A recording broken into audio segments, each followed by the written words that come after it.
South film industry और Bollywood movies को लेकर अक्सर बहस चलती रहती है कि कौन किससे बेहतर है।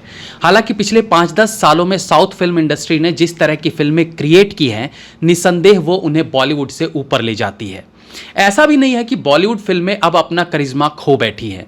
पिछले दिनों आई कुछ फिल्में जैसे कि भूल भुलैया 2 और द कश्मीर फाइल्स जैसी फिल्मों के कारण बॉलीवुड से विश्वास अभी उठा नहीं है। खैर, ये तो हम एज पर बॉक्स ऑफिस फिल्मों की बात कर रहे हैं, लेकिन इनसे अलग अगर हम बॉलीवुड की कुछ ऐसी फिल्मों की बात करें जिन्होंने बॉक्स ऑफिस पर तो कमाल नहीं किया, लेकिन टेक्निकली वो फिल्में अच्छी रही थी, जिनमें हम राजपाल यादव की अर्ध की बात कर सकते हैं। लेकिन सवाल यह उठता है कि आखिर साउथ फिल्म इंडस्ट्री में और बॉलीवुड में फर्क कहां पर आता है। फर्क है सोच का। मैं अभी उस डिटेलिंग में नहीं जाऊंगा जहां धर्म को लेकर गलत चीजें दिखाई जाती है। इन चीजों को छोड़ भी दिया जाए तो भी कई ऐसी चीजें फिल्मों में दिखाई जाती हैं जो बॉलीवुड को लगता है कि यह हमेशा काम करेगी ही। आज हमारे पास एक ऐसी फिल्म का एग्जाम्पल है जो दोनों ही इंडस्ट्रीज में बनी है, और दोनों इंडस्ट्रीज में बनी इस फिल्म में जो बदलाव दिखे उस रीजन पर आज डिस्कस करेंगे। लेकिन खास बात यह रहेगी कि इसमें बॉलीवुड स्टार नवाजुद्दीन सिद्दीकी के साथ इसी फिल्म को लेकर जो कुछ बातें हुई उस पर भी चर्चा रहेगी। वेलकम टू पलट तेरा ध्यान किधर है।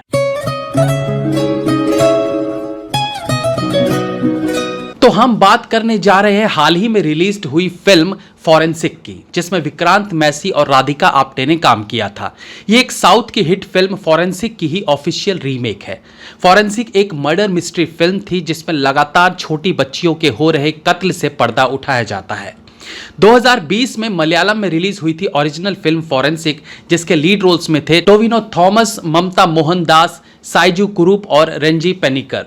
इसी के हिंदी वर्जन में थे विक्रांत मैसी, राधिका आप्टे, प्राची देसाई और रोहित रॉय। अब कट टू आते हैं उस दिन पर जब बॉलीवुड की फॉरेंसिक की चर्चा भी मार्केट में नहीं हुई थी। मैं नवाजुद्दीन सिद्दीकी जी का इंटरव्यू करने गया हुआ था। इंटरव्यू से पहले हम ऑफ कैमरा काफ़ी देर तक बातें करते रहे, ढेर सारी फिल्मों की बातें की, एक्टिंग के ऊपर काफ़ी सारा डिस्कशन हुआ। और इन्हीं सब के बीच नवाजुद्दीन सिद्दीकी के मैनेजर ने बताया कि साउथ की सुपरहिट फॉरेंसिक नवाज भाई को ऑफर हुई थी, लेकिन उन्होंने मना कर दिया, तो अब उसमें विक्रांत मैसी काम कर रहे हैं। मुझे अजीब लगा क्योंकि मैंने फॉरेंसिक फिल्म देखी हुई थी और मेरी पसंदीदा साउथ की सबसे अच्छी फिल्मों में से ये एक थी। मैंने झट से कहा कि अरे सर, ये फिल्म तो आपको करनी चाहिए थी। हालांकि उन्होंने कोई जवाब नहीं दिया, बट उनके चेहरे से पता चल गया था कि वो इंटरेस्टेड नहीं थे फिल्म के रीमेक में काम करने के लिए। फिर इस फिल्म की कहानी पर हम डिस्कस कर रहे थे। मैंने कहा कि फिल्म में कोई हीरोइन नहीं है। मर्डर मिस्ट्री वाली इस फिल्म में केस सॉल्व करने की जिम्मेदारी हीरो और उसकी भाभी की होती है। मैंने कहा कमाल है ना सर, बिना हीरो हीरोइन की जोड़ी के भी साउथ वाले कामयाब फिल्में बना लेते हैं। तो इस पर नवाज बोले बॉलीवुड में ये फिल्म बनेगी तो हो सकता है कुछ चेंजेस करे कहानी में। तभी मैंने कहा कि हाँ, देख लेना, यहाँ देवर भाभी की जगह प्रेमी प्रेमिका दिखा देंगे। जिसके बाद हम सब हंस पड़े। बट मैंने जो वो बात कही थी वो ऐसे ही नहीं कही थी। मुझे पूरा विश्वास था कि ऐसा ही होगा, और आप सब ने देखा ही होगा कि बॉलीवुड की फॉरेंसिक फिल्म में ऐसा ही हुआ। ओरिजिनल फिल्म में जहां हीरो और उसकी भाभी मिलकर केस सॉल्व करते हैं, वहीं बॉलीवुड में आते ही भाभी की जगह भाभी की बहन ले लेती है, ताकि हीरो और हीरोइन गुटरगू कर सके, किसेस वाले सीन डाले जा सके। ओरिजिनल फॉरेंसिक फिल्म की सबसे खास चीजों में से एक यही थी कि फिल्म में कोई लव स्टोरी थी ही नहीं। मर्डर मिस्ट्री मतलब प्योर मर्डर मिस्ट्री।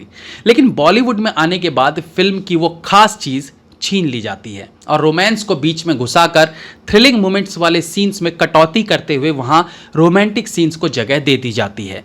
बॉलीवुड वाले अपने एक बने बनाए पैटर्न से हटना नहीं चाहते हैं। ब्लैक एंड व्हाइट के ज़माने से यहाँ मान लिया गया था कि फिल्म मतलब एक हीरो और हीरोइन, और दोनों के बीच प्यार, ये तो मस्ट ही है।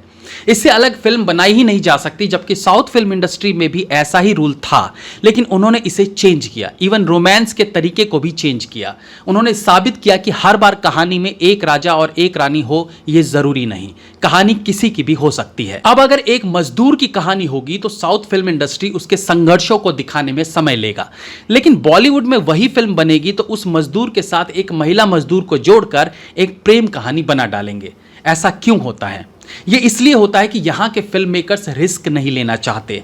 आप कहीं जा रहे हो, रोज आप उसी रास्ते से जाते हैं, आपको पता है कि ये वाला रास्ता मुझे मंजिल तक ले जाएगा, तो आप किसी दूसरे रास्ते पर भटकने के डर से जाओगे ही नहीं। जबकि अगर आप एक नए रास्ते पर जाने का ट्राई भी करो तो हो सकता है आप मंजिल पर जल्दी पहुंच जाए। तो साउथ फिल्म इंडस्ट्री वाले नए रास्ते ढूंढते रहते हैं, नए सब्जेक्ट्स पर फिल्म बनाने का रिस्क लेने से डरते नहीं है। नतीजा कि उनके रिस्क कामयाब भी रहते हैं। लेकिन बॉलीवुड में पता है कि एक था राजा एक थी रानी वाली थ्योरी कम या ज्यादा चल तो जाती ही है, तो बस लगे पड़े हैं उसी पर। हालांकि फोरेंसिक मूवी को लेकर मैं ये भी मानता हूं कि रोमांस को डालने के अलावा ओरिजिनल फोरेंसिक से अलग जो ट्विस्ट इन्होंने इस फोरेंसिक में डाला वो बेहतरीन था। कहानी में किया गया बदलाव अच्छा था। तो कहीं ना कहीं बॉलीवुड में काबिलियत तो है, लेकिन उन्हें घिसे पिटे फिल्म मेकिंग पैटर्न से बाहर आने की जरूरत है। कुल मिला के मुझे दूसरी फोरेंसिक भी अच्छी लगी थी। Have a nice day.